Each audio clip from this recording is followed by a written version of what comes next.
And that's so. When Moderator said he was going to get investors, I wondered who was the nature of investors. Are they private investors or are they established organizations who are investing in developing countries? Because I know, I have looked at the outlook of Edo State government. I dare say Edo State government does not have the capacity to woo investor Sabinus, let alone any responsible person who has the recourse of finance to engage in such a investment. So when I heard that he was going abroad for Investor Summit 20th and 22nd, I was very curious to know what exactly is happening. They said it was in Scotland. I monitored it closely. On the first day, 20th of September, nothing happened. No investment summit took place. They only took pictures in the train station when they gathered, they arrived, and when they both fronted that. Then the next day was Sunday. Then on Monday, with all manner of curiosity, what we saw was a video released by Okpebholo on his official Facebook page, where they was doing instead of him to be selling, proposing, when you are discussing with investors, what we saw was a man who was campaigning and talking about how he could gather 2.5 million votes for Tinubu. That was the central core of his message. And after I finished that, there was no pictures of any investor. There was no white man, no Chinese, no albino, nothing of that nature. He gathered the APC stakeholders and charlatans and flew in a private jet, and they spent over 2 weeks in the US, in Europe. When they came and they brought those pictures, and later they now announced there was no engagement on official side. They now announced that $250 million have been secured, and it was one Euro CCI. And people began to wonder, where is the man? Where is the picture? So people started inquiring into the facts. Let me give you a breakdown. First of all, they said it was one man they called Kisley. I don't have Kisley, one Kisley or Baswan. We began to investigate the company in question, because even if this company wants to come to Edo State to invest in maybe my village, the first thing they will do is to check this company's history. What is this company doing? Where has it worked? Where has it improved life? What is the nature of their business and their political culture? We discovered that this company has a website. The website, they went there to send mail to the company to at least to get information. The email bounced. They collected the phone number on the website. A $250 million company. They collected the phone number. It was one Yoruba woman who could not even speak English that was there. When the people brought this information to the public domain, they discovered that the website, in less than 2 days, the website had crashed. They quickly went to crash the website. The man in question, who says the executive director, the man does not have official, you know what I mean, for you to be controlling billions of dollars. The man does not have an official LinkedIn account. He's not known for any credible business. All he does is to be traveling abroad from one country to another, collecting titles and awards. He was a one-time board chairman of one cooperative and agricultural mechanization. Later, they say he was the chairman, Institute of International Peace. Now they say he's the executive director.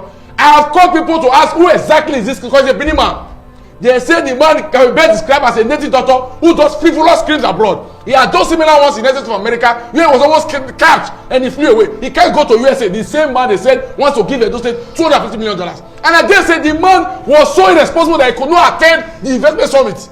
That investment summit, the man who came from Zoom. That $250 million investment is a Zoom investment. The man appeared on Zoom, and how can a company want to invest $250 million for crying out loud? God knows who what $200 million is. And nobody from the company is responsible enough to come to the place where the summit is taking place. The man was hiding in Third Junction in Upper Sagbomba on that Zoom meeting, and he now went that. Imagine a man who is the investor. He was also the the guest speaker of the event. After I finished Jamari correctly, talking left, talking right without any summary, he now said, "I will give you my company has sent me. They restricted me for me to bring $250 million to Edo State," and everybody started clapping. In a dinner that they have, they just hold dinner. They had a spokesman. After the spokesman came to talk, cluelessly and helplessly, he pledged $250 million that he does not have. That man does not have 250 million naira, let alone dollars. It's a pity that I don't say government at this age and time. See, there are many things that can go wrong.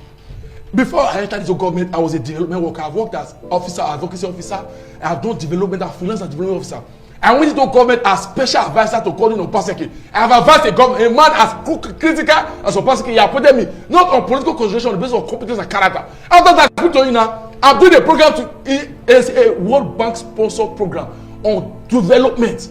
There is nothing about development that can tell me. I know it blue black. And as I tell you, that $250 million is a clear sham. For me, it's irritating that the Edo government can gather together and decide to deceive us with such a shallow scheme, such a pedestrian scheme. Do you know how many times Nigerians have been defrauded by this kind of fraudulent governments who just come on board and concoct all manner of rubbish to insult sorry, Shedrack. No, I must cut in there.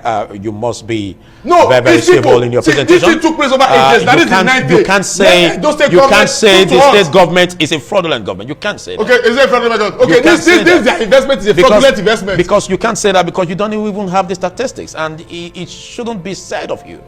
Because let's get to you. Despite the fact that he sees it as a sham, there's need for us to take government statements seriously, and there's need for us to also critique what government says about this.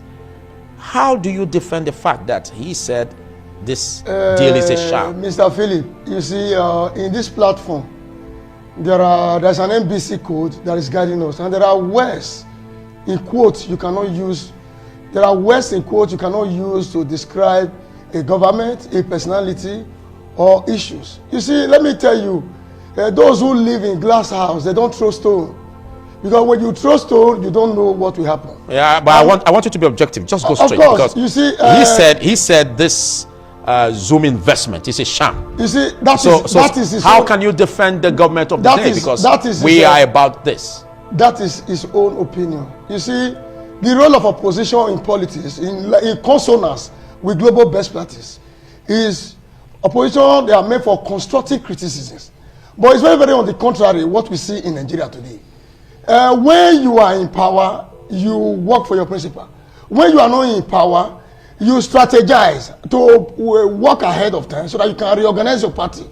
It is not by coming to social media or coming to TV station as reputable as this platform where we are to make statements that you cannot substantiate. Statements where you don't have statistics. Statements that are frivolous.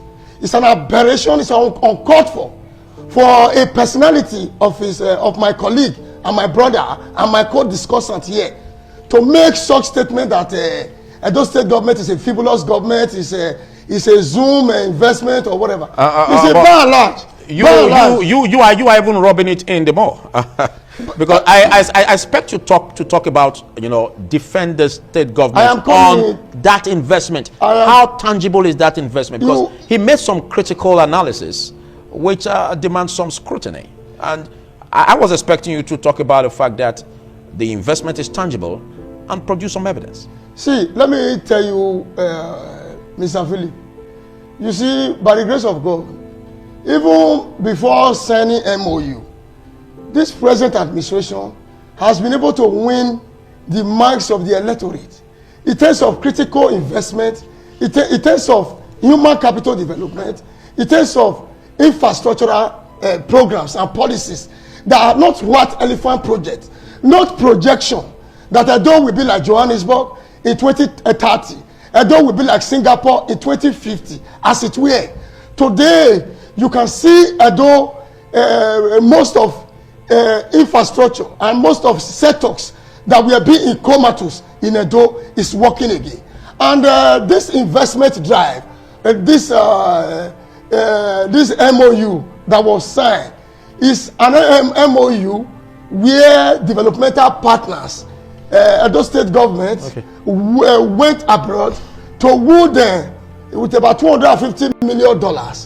And these dollars, according to my principal, my boss, the Commissioner for Information, in the last ESCO, he made a critical analysis about this partnership.